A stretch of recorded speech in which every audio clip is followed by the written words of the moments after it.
ইতিহাসের পাতায় এমন কিছু দিন আছে যেগুলি জাতির ভবিষ্যৎ বদলে দিয়েছে। আজ আমরা কথা বলবো এমনই এক ঘটনার কথা, বদর যুদ্ধ। 624 খ্রিস্টাব্দে সংগঠিত এই যুদ্ধ শুধু একটি সামরিক সংঘাত ছিল না, ছিল ঈমান আর কুফরের মধ্যে চূড়ান্তকার এক পরীক্ষা। আসুন আজকের ভিডিওতে আমরা বদর যুদ্ধের পটভূমি, প্রস্তুতি, মূল সংঘর্ষ, এর প্রভাব সম্পর্কে বিশেষভাবে জানব। মক্কা থেকে মদিনা হিজরত করার পর মুসলিমরা এক নতুন অধ্যায় শুরু করেছিল, কিন্তু মক্কার কুরাইশরা থেমে থাকেনি। তারা মুসলিমদের ধ্বংস করতে মরিয়াছিল। মুসলিমদের উপর তারা অত্যাচার চালিয়ে গিয়েছিল, হিজরতের আগেও এর পরেও। হিজরতের পর মুসলিমরা মদিনায় নতুন জীবন শুরু করলেও তাদের আর্থিক অবস্থা দুর্বল ছিল। মক্কার কাফেররা মুসলিমদের সম্পদ বাজেয়াপ্ত করেছিল। সেই সময় আবু সুফিয়ানের নেতৃত্বে একটি বিশাল ব্যবসায়িক কাফেলা সিরিয়া থেকে মক্কায় ফিরছিল। মুসলিমরা এই কাফেলাকে আটকানোর পরিকল্পনা করেছিল যাতে কিছুটা ক্ষতিপূরণ হয়, কিন্তু ঘটনার মোড় নিল ভিন্ন পথে। নবী মুহাম্মদ সাল্লাল্লাহু আলাইহি ওয়াসাল্লাম 313 জন মতো সাহাবী নিয়ে মদিনা থেকে রওনা হন। উদ্দেশ্য ছিল আবু সুফিয়ানের কাফেলাকে থামানো। তবে আবু সুফিয়ান খবর পেয়ে কাফেলাকে বাঁচানোর জন্য দ্রুত পদক্ষেপ নেয় এবং মক্কায় বার্তা পাঠান, মুসলিমরা আমাদের কাফেলা আক্রমণ করতে আসছে।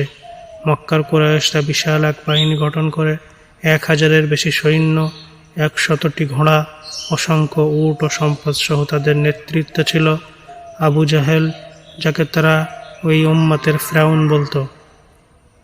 17 রমজান 2 হিজরি বদরের প্রান্তরে দুটি বাহিনী মুখোমুখি হয়।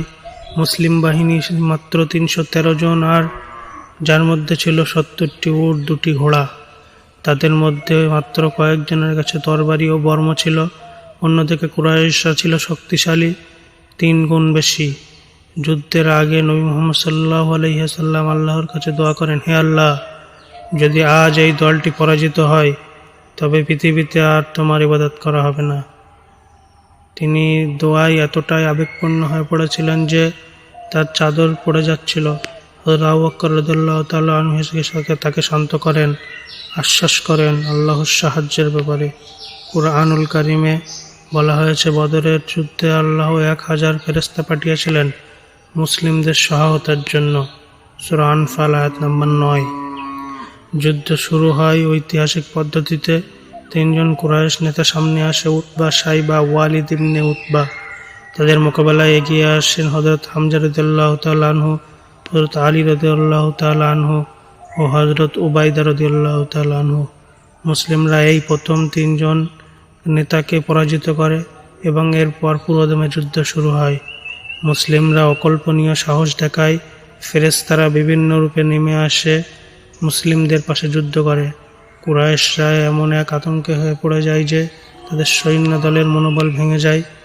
মুসলিমরা আল্লাহর সাহায্যে বিশাল জয়লাভ করে। 70 জন কুরাইশ যোদ্ধা নিহত হয় এবং 70 জন বন্দী হয়। অন্যদিকে মুসলিমদের শহীদ হন মাত্র 14 জন। কুরাইশদের নেতৃস্থানীয় ব্যক্তিরা যেমন আবু জাহেল, উতবা ইত্যাদি নিহত হয়। মুসলিমদের এক বিজয় ছিল। এই বিজয় ছিল এক ঐতিহাসিক। যুদ্ধের পরে বন্দীদের সাথে মুসলিমরা মানবিক আচরণ করে, যা ইতিহাসে আজও বিরল। বন্দীদের অনেকে মুক্তির বিনিময়ে মদিনার শিশুদের শিক্ষা দেওয়ার সুযোগ দেওয়া হয়। বদরের যুদ্ধ ইসলামের ইতিহাসে এক গুরুত্বপূর্ণ মোড় ছিল। এই যুদ্ধ প্রমাণ করেছিল যে সংখ্যায় কম হলেও ইমানদাররা যদি ঐক্যবদ্ধ হয় এবং আল্লাহর উপর ভরসা রাখে তবে বিজয় অনিবার্য। এই যুদ্ধের ফলাফল মুসলিমদের আত্মবিশ্বাস বাড়িয়েছিল এবং আরব উপদ্বীপের অন্যান্য গোত্রের মনেও ইসলামের প্রতি ভীতি ও শ্রদ্ধা জাগিয়ে তোলে। কুরআনুল কারিমে আল্লাহ তাআলা বলেন, সূরা আল ইমরানের 123 নম্বর আয়াতে, আর নিশ্চয় আল্লাহ তোমাদের সাহায্য করেছেন বদরে, অথচ তখন তোমরা ছিলে দুর্বল। বদরের পরে ইসলামের অগ্রযাত্রা আরও বেগবান হয়। বদর যুদ্ধ ছিল ঈমানের শক্তি, তাওয়াক্কুল এবং একতা, আল্লাহর উপর নির্ভরতার এক জ্বলন্ত দৃষ্টান্ত। আজও মুসলিম উম্মার জন্য বদরের অমর শিক্ষা সংখ্যা নয়, বরং ঈমান ও নিষ্ঠাই আসল শক্তি। আপনিও যদি বদরের যুদ্ধ থেকে কিছু শিক্ষা নিজের জীবনে গ্রহণ করতে